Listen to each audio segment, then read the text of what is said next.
Halo para pencinta Radio Tirilolog dimana saja berada.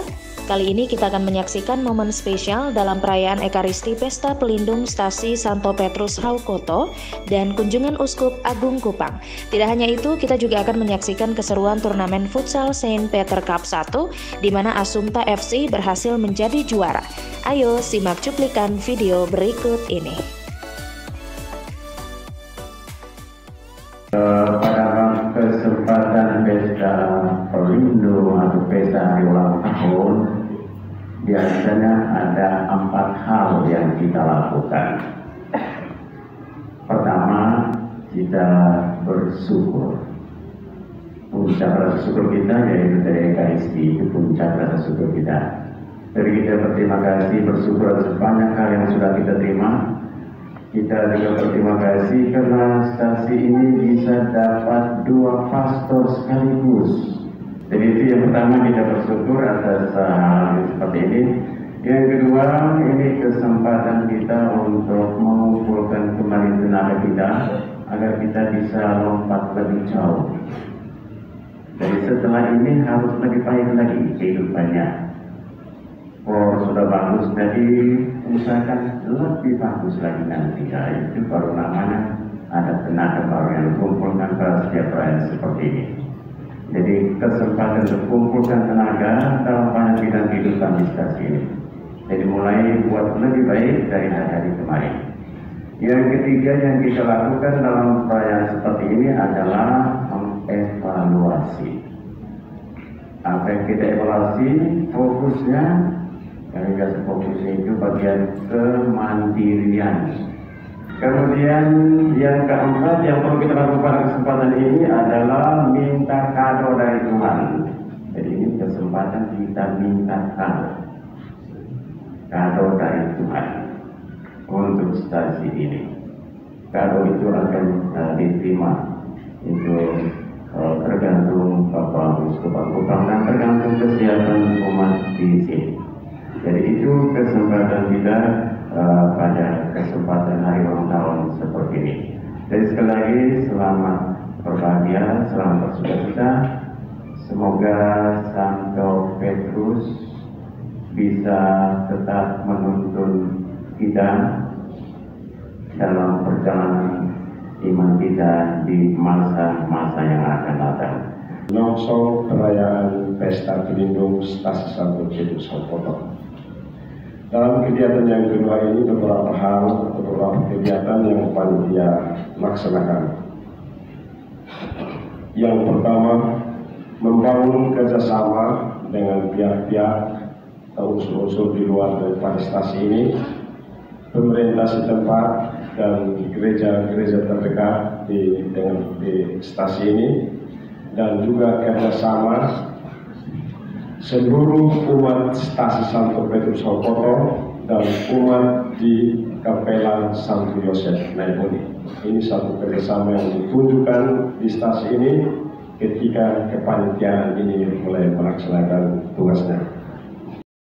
Melaporkan kepada Yang Mulia Uskup Agung Kupang beberapa hal keadaan umat di stasi ini. Stasi Santo Petrus Haukoto berdiri sekitar tahun 1967 dan lokasi tempat ibadah selalu berpindah-pindah hingga tahun 1975. Pada tahun 1975, lokasi pindah terakhir saat ini yang kita bisa ini adalah lokasi terakhir berpindah.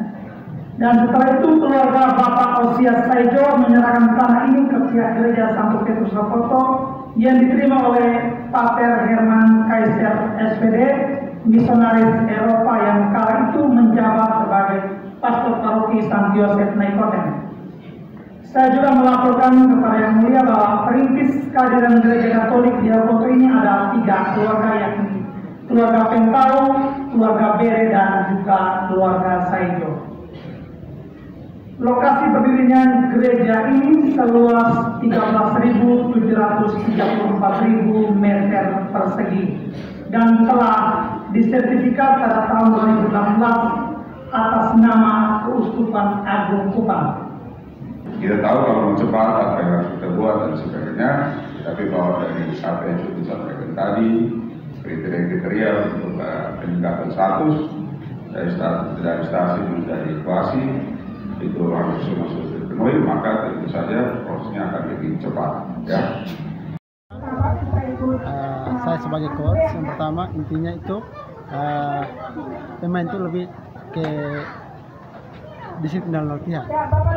Jadi awalnya saya pegang mereka itu, mereka pemain sebenarnya biasa-biasa saja, tapi ketika saya melatih mereka di pantai, terus latihan fisik di pantai, terus latihan bola di lapangan, dan anak-anak juga mereka taat terhadap apa yang coach mereka sampaikan.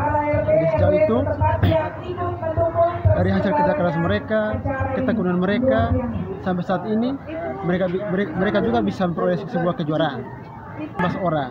Tetapi kemarin saya bilang kita turunkan satu tim saja dulu karena baru awal. Jadi dipangkas lagi.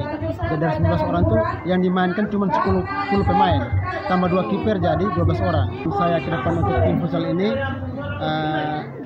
kita lebih melihat banyak turnamen di dalam Kota Kupang ini sehingga mengasah kemampuan mereka yang sudah ada dalam diri mereka, sehingga mereka tidak terlena dengan bakat yang sudah ada dalam diri mereka, sehingga ada turnamen di mana-mana kita bisa daftarkan mereka. Siapa tahu besok mereka bisa jadi atlet terkenal untuk membawa nama NTT ke ajang internasional.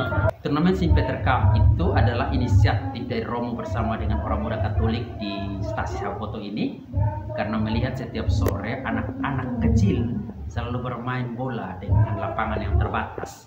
Maka itu Romo minta supaya dibangunlah satu lapangan serbaguna, di antaranya bisa futsal dan juga bisa voli, dan kita buat St. Peter Cup satu untuk merayakan pesta pelindung Stasi Santo Petrus Haukoto ini. Akhirnya dibuat mulai dari tanggal 22 sampai finalnya tanggal 26. Dan malam ini kita bisa lihat bersama setelah Perayaan Ekaristi, Bapak Usuf langsung menyerahkan hadiah dari St. Peter Cup. St. Peter Cup itu akan berlanjut setiap tahun nanti, dan tentu diundang juga yang pertama ini dari gereja-gereja tetangga